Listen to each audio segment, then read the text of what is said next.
Hi, this is Jill reporting for WHLI TV. We are in the Westbury location of State Farm Insurance, interviewing Jeff Horan. Jeff has been in the business for 27 years, and we are going to ask him some questions so that you, the viewers, will get a better idea about insurance and the questions that are most asked about insurance policies. Our first question involves automobile. A lot of viewers want to know, what is comprehensive coverage? You know, Jill, I get asked that a lot. Comprehensive is basically all the coverages outside of collision. So if you have a collision loss, that's pretty obvious. But a comprehensive loss covers fire, theft, vandalism, and glass coverage.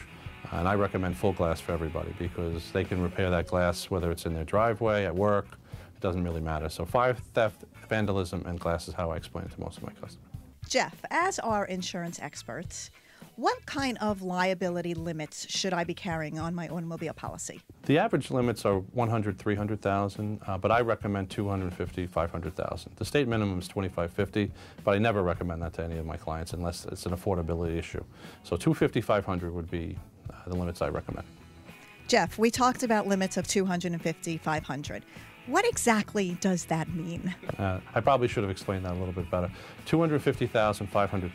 $250,000 individual per person, $500,000 aggregate. So depending if you have one person or four people in the car, that's the aggregate coverage that you have for liability if you cause injury to another part. In reviewing policies, you see this acronym called SUM. What does that mean? It stands for uninsured, underinsured. It covers bodily injury coverage from a third party. So if you're involved in an accident with somebody that's uninsured, it covers your injuries over and above, and it's something that you definitely want to keep as high as possible. What do you recommend for renters? A lot of my customers don't have it, however they should. It covers for personal property and liability.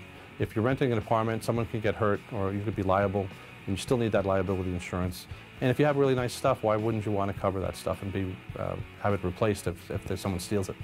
Let's talk about homeowners.